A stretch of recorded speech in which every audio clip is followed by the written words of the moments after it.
Bienvenidos nuevamente a un nuevo podcast de la clínica Femimed. Me encuentro con el doctor José Roberto Tay, médico y cirujano. Él es máster en ginecología y cirugía ginecológica. Así que, doctor, es un gusto nuevamente que podamos platicar el día de hoy. Así es, Eloisa, es un gusto poder compartir con usted nuevamente. Muchas gracias. Hoy quiero comentarles que vamos a platicar sobre una enfermedad que considero yo, usted me va a decir, ¿verdad?, que pues muchas mujeres en algún momento llegan a padecer, ¿verdad?, que es el síndrome de ovario poliquístico. Así que me gustaría, doctor, que usted como introducción nos explique a qué nos referimos con este síndrome. Muy bien, con gusto. El síndrome ovario poliquístico es un trastorno, una enfermedad que abarca un segmento endocrinológico, es decir, tiene una parte hormonal y a su vez también o toma en cuenta una parte metabólica en relación a ciertas características que afecta de un 5 hasta un 20% de todas las mujeres. Tomando en cuenta que el 40% de las pacientes que ha tenido la oportunidad clínica Femimed de atender cursan con este tipo de padecimiento. Es uno de los padecimientos más significativos que abarcan un trastorno hormonal y que conllevan a alterar varias circunstancias de regularidad menstrual y algunas otras características de nuestras pacientes. ¿Podemos platicar sobre qué factores son los que pueden provocar en las mujeres este tipo de síndrome? Por supuesto. Dentro de las cuestiones que pueden modificar y predisponer a esta patología o enfermedad, encontramos las características endocrinológicas o un desequilibrio hormonal. Cuando hablamos de un desequilibrio hormonal, estamos tomando en cuenta que esta patología genera un desbalance o hay un desequilibrio entre ciertas hormonas. Las hormonas sexuales abarcan lo que es la progesterona, los estrógenos y los andrógenos. Ustedes como damas tienen la oportunidad y la capacidad de convertir nuestras hormonas masculinas, que son los andrógenos, a otras hormonas que son los estrógenos. Y estas hormonas son las que les dan a ustedes las características femeninas y que las hacen diferentes a nosotros los varones. Todo esto se produce a nivel del ovario. Estas hormonas androgénicas se producen un 60 hasta 70% por una glándula que está arriba de nuestros riñones, que se conoce como glándula suprarrenal, y el 20 a 30% restante se producen a nivel del ovario. Pero solo el ovario es el único órgano para ustedes, damas, que convierte o metaboliza esas hormonas de andrógenos a estrógenos. Si hay una cantidad exagerada de andrógenos o en el caso de que el ovario por alguna circunstancia no sea capaz de convertirlas, esto genera un gran incremento de estas hormonas, lo cual favorece a que este desequilibrio hormonal empiece a generar cambios a nivel de sitios muy estratégicos y muy importantes para ustedes las damas. Otro de los factores es que existe una predisposición genética. Eso recientemente se ha ido documentando. Anteriormente eso se desconocía. Se pensaba que no había una predisposición familiar, pero hoy por hoy vemos que si la madre de nuestra paciente cursó con un síndrome ovario poliquístico, es mucho más fácil o mucho más significativo que nuestra paciente o sus familiares de la misma línea sean propensas a padecer un síndrome ovario poliquístico. Dentro de otros de los factores que podemos también tomar en cuenta, estamos en relación a mencionar problemas de peso como obesidad o sobrepeso. Y esto caracteriza o puede encontrarse al nivel de que estas pacientes tienen una mayor cantidad de reservas de colesterol, y el colesterol es la principal fuente de desarrollo de todas las hormonas sexuales. Otra de las causas o de los factores predisponentes es una programación intraútero. ¿Qué quiere decir una programación intraútero? Que de por sí ya desde el vientre de la madre, los fetos de sexo femenino ya vienen con una predisposición a desarrollar más fácilmente esta patología, y esto tiene que ver mucho con la exposición a ciertos componentes o a ciertos productos de tipo hormonal. Dentro de otros de los factores también tenemos que mencionar los estilos de vida. En general, hoy por hoy vemos que un estilo de vida que predispone a una situación hormonal desordenada va a favorecer a desarrollar todos estos factores, y que en ocasiones, ahorita mencionamos varios grupos de factores, pero no existe uno en particular como tal. Generalmente es una combinación de más de uno, lo que favorece a que este síndrome se desarrolle más fácilmente. Por último, dentro de uno de los que también va vinculado, es aquellas pacientes que tienen también una predisposición a ser resistentes a otra hormona que se llama insulina. Esta es producida por el páncreas, y en general algunos pacientes pueden asociarla a decir, bueno, si yo tengo síndrome ovario poliquístico, voy a ser diabética, y no es que sea así al 100%, sino que simplemente si tienen esa predisposición a ser resistentes en los tejidos periféricos para esta hormona, va a ser mucho más fácil a que desarrollen una diabetes si no se llegara a controlar. Tampoco quiere decir que todas las pacientes que tengan síndrome ovario poliquístico van a desarrollar una patología de este tipo.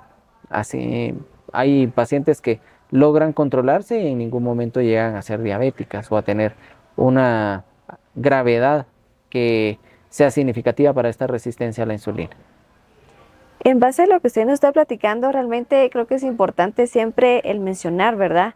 Que pues todas las mujeres van a ser un caso diferente, ¿verdad? Cada paciente pues es diferente, y por lo mismo también el tratamiento y la evaluación que se realiza va en base a cada persona, ¿verdad? Así es. Cada dama tiene características que le hacen tener una identidad propia, y esta identidad hace que el manejo, aunque pareciera que fuera el mismo y que fueran los mismos medicamentos, requieren ciertos cambios en la dinámica y en la toma de decisiones para que tengan un mejor resultado. Excelente. Muy bien, platiquemos un poquito más sobre el tema entonces. ¿Qué síntomas normalmente pues una mujer va a sentir, digamos, o va a presentar hablando de este síndrome? Bueno, en general los síntomas van relacionados a tres características en particular: irregularidades en la menstruación, alteraciones hormonales relacionadas al incremento de la hormona androgénica, y la presencia de algunos otros síntomas incidentales que van relacionados a cambios en el peso. Dentro de los síntomas relacionados a la regularidad menstrual podemos mencionar la ausencia del periodo menstrual por más allá de 35 a 40 días. A esto le llamamos oligomenorrea, y significa que ya pasaron más de los 35 días, que generalmente es el lapso de mayor tiempo que puede llegar a tardar en aparecer un periodo menstrual. Pero por otro lado también podemos tener alteraciones en donde la menstruación viene antes de 24 días, en donde las pacientes la tienen a cada 21, 22 días, y a esto se le conoce como polimenorrea. Entonces, generalmente estos procesos de irregularidad menstrual están relacionados a características en donde la paciente no está ovulando de forma regular. Por otro lado, tenemos síntomas que nos relacionan a un exceso de la cantidad de andrógenos que se encuentran libres. Estos andrógenos, al tener una libertad propiamente, generan síntomas como caída de cabello, crecimiento de vello en zonas en donde no debe existir. A esto clínicamente o médicamente le llamamos hirsutismo o acné. Entonces, estas tres características van relacionadas a estos síntomas en donde hay una gran cantidad de andrógenos que anda libre. Cuando hablamos de que están libres, generalmente todas las hormonas, sobre todo las hormonas sexuales, tienen que estar unidas a una proteína que se llama globulina fijadora de hormonas sexuales. Esas proteínas o esas enzimas se producen a nivel de nuestro hígado. Y esa particularidad es que cada una de estas globulinas se fija a cada una de nuestras hormonas como tal, a los estrógenos, a los andrógenos y a los progestágenos. Si la cantidad de globulinas que tiene que ir unida a esa hormona no es suficiente, vamos a encontrar una gran cantidad de cierta hormona libre. Y el exceso, la gran cantidad de esta hormona libre, va a producir ciertas manifestaciones. Entonces, al no haber suficiente cantidad de estas globulinas fijadoras de hormonas sexuales para andrógenos, vamos a tener mayor cantidad de estas manifestaciones clínicas, que vuelvo a repetir, son acné, caída de cabello e hirsutismo, que significa el crecimiento de vello en zonas en donde no debería existir, como en el rostro o en el tórax. Particularmente el crecimiento de vellos en zonas donde no debe existir, en el rostro, en el tórax, en la espalda y en el abdomen, que tiene una distribución propia para ustedes las damas, es una de las situaciones que también hace que consulten de forma inmediata o de forma importante, porque pues no es nada cómodo. Y de hecho, para clasificar esta gran cantidad de vello existen escalas. En general, la que se utiliza para la estadificación de qué tan importante es este crecimiento de vello se llama escala de Ferriman. Y en este caso, de acuerdo a una puntuación, vamos viendo la relación o la cantidad importante de este vello. Entonces, con todo esto, lo que tenemos que buscar es un equilibrio, el ir buscando de qué forma ayudar a este tipo de pacientes. Por ello, en Clínica Femimed ofrecemos una amplia experiencia acerca de cómo tratar este tipo de síntomas o cómo abordarlos de la mejor forma. Hay pacientes que probablemente no van a tener mayor sintomatología, y en cuanto a cuando hablemos en un par de minutos de cómo se subclasifica lo del síndrome ovario poliquístico, hay 4 fases, pero en general vamos a ir mencionando, o ahorita con los síntomas que hemos mencionado, yo creo que ya podemos tener una orientación bastante significativa, y pues lo más importante es que las pacientes que desean tener una atención oportuna pueden contar con nosotros. Tengo una duda. Normalmente a veces también creo yo que el dolor que es muy fuerte en periodo menstrual también se asocia a este síndrome. ¿Realmente es es síntoma de este síndrome o no? Puede Porque se llega a tomarse, confundir no también. es uno de los síntomas principales, es un síntoma incidental, le llamamos, en cuanto a que el volumen o el tamaño del ovario puede estar incrementado. ¿Por qué? Porque el ovario tiene en específico un volumen de 8 a 10 centímetros cúbicos, y si excede ese volumen ya podemos empezar a tener dolor por esa sobredistensión o mayor distensión del tejido ovárico. También de acuerdo a la tolerancia y a la sensibilidad de cada paciente, pero no en todas van a manifestar dolor pélvico. Muy bien. ¿Y también puede presentar algún tipo de infertilidad? Esa es una muy buena pregunta. Dentro de una de las principales características es que si a este síndrome no se le ha dado el manejo apropiado y el tratamiento oportuno, y la paciente no ovula, esto sí puede retrasar la oportunidad de que quede embarazada. Ojo, no es lo mismo decir que está retrasando la oportunidad de que quede embarazada a decir que no va a quedar embarazada. Son dos cosas totalmente diferentes. Excelente, muy bien. Ahora, doctor, ¿cómo es que se diagnostica ese síndrome a nivel de la Clínica Femimed? Bueno, dentro de Clínica Femimed nos apoyamos en el diagnóstico de este síndrome por 3 grupos de características. La primera es que tenga signos de anovulación, la segunda es signos de hiperandrogenismo, y por último la presencia de una poliquistosis ovárica a la hora de realizar un estudio de ultrasonido. En el caso del hiperandrogenismo, para ser breve, volveremos a mencionar que tiene que cumplir con signos de caída de cabello, crecimiento de vello en el rostro y acné. Aparte de esto, esa es una forma de diagnosticar clínicamente el hiperandrogenismo, pero también tenemos formas bioquímicas para respaldarlo, y una es a través del índice de andrógenos libres. Otra de las formas es la medición de testosterona libre, y así una serie de pruebas o series de análisis que en el momento de tener a la paciente pues se les puede explicar. La segunda forma es la de confirmar que tenga la presencia de signos de anovulación, que como volvemos a recordar, pueden estar relacionados a la regularidad con la que no se presentan los periodos menstruales. Estamos hablando de aquellas pacientes que tienen esperando el periodo menstrual más de 40 días y no lo ven, o que de pronto en un menor porcentaje lo ven antes de los 24 días. La cantidad en sí del periodo menstrual, del volumen, No es que no tenga importancia, pero generalmente si ha pasado ya varios meses sin que vean el periodo menstrual, pues puede ser esperado que la menstruación venga en una abundante cantidad. Por otro lado, vamos a tener a pacientes que si ven a cada poco el periodo menstrual, lo van a ver o lo pueden ver en una mínima cantidad o en muy poca cantidad. Por último, el criterio para el proceso de ultrasonido, el criterio como tal es que se encuentre un volumen ovárico mayor a 10 centímetros cúbicos en uno o en ambos ovarios, o la presencia de 12 o más quistes de 2 a 3 milímetros en uno o en ambos ovarios. Hay que saber o hay que tomar en cuenta que no es lo mismo un quiste que un folículo. Un folículo es una célula funcional a nivel ovárico y que lo normal es menos de 10.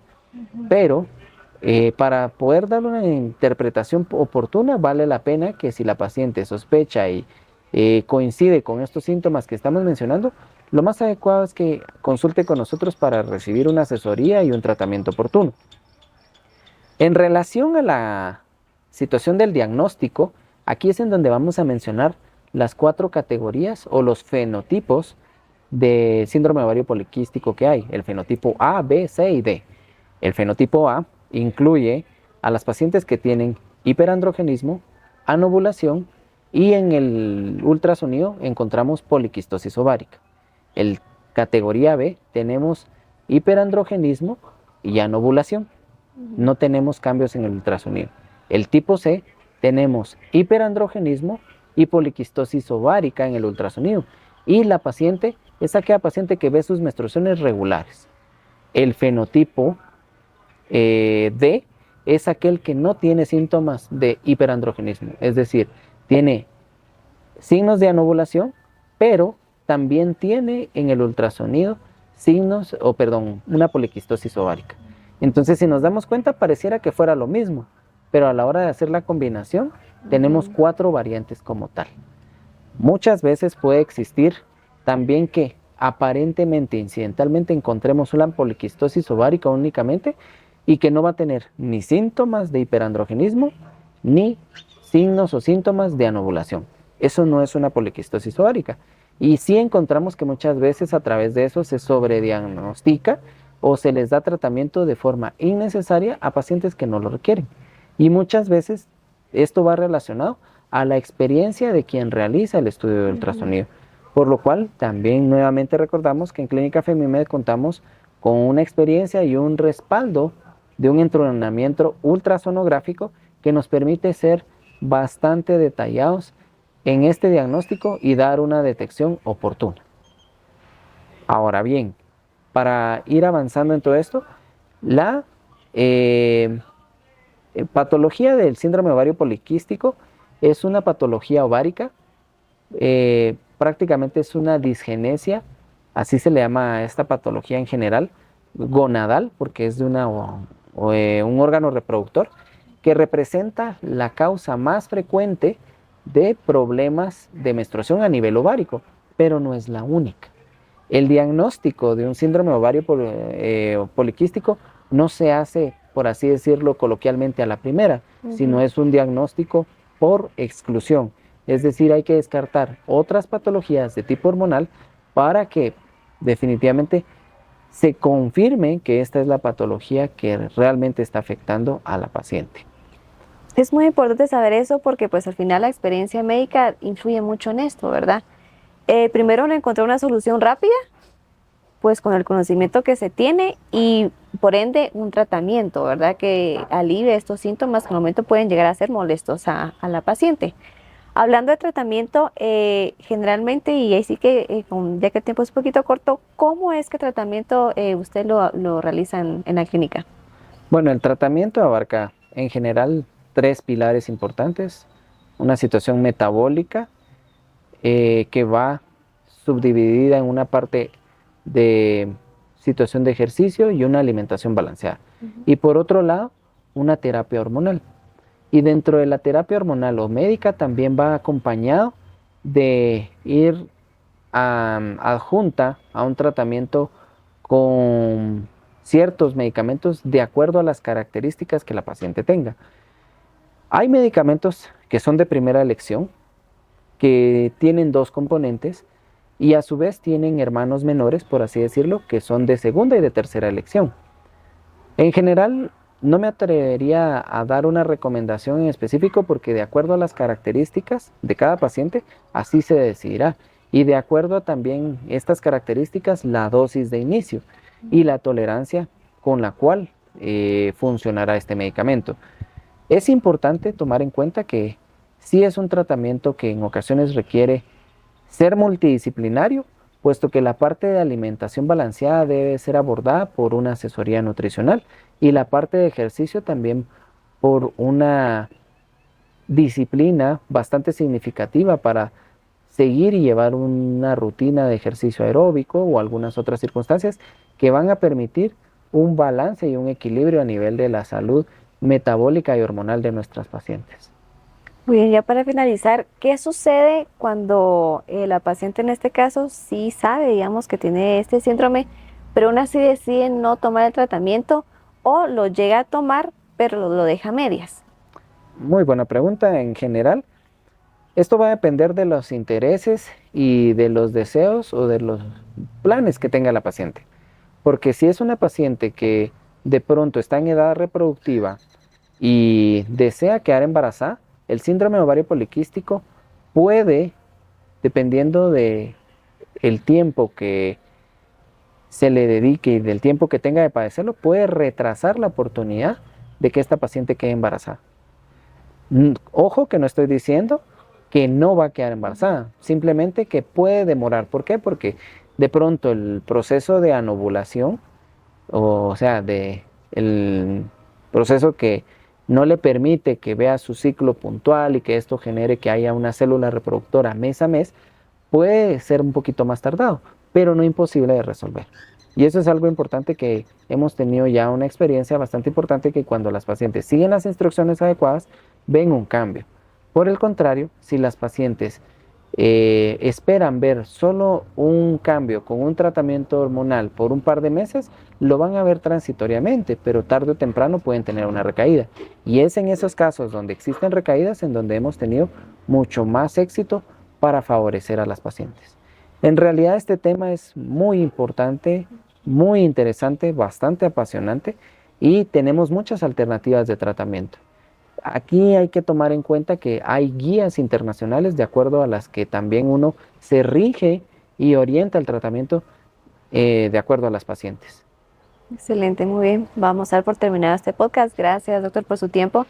Realmente es muy importante y es agradable el platicar con usted porque aprendemos mucho, ¿verdad? Y más sobre estos temas. Entonces me gustaría, doctor, que usted también pueda invitar a nuestras oyentes y nos dé información sobre su clínica para que puedan visitarlo. Muy bien. Bueno, soy el doctor José Roberto Tay, director de Clínica Femimed y Clínica Gineláser. Estamos ubicados en el Hospital Materno Infantil La Floresta, en el segundo nivel, en zona 9, Quetzaltenango. Contamos con una amplia gama de alternativas de tratamiento para el síndrome ovario poliquístico. Muchas gracias por vernos y escucharnos y también los invitamos a que estén al pendiente de nuestras redes sociales, de Instagram y Facebook y en los canales de podcast de YouTube, Google y Spotify. Así que hasta la próxima.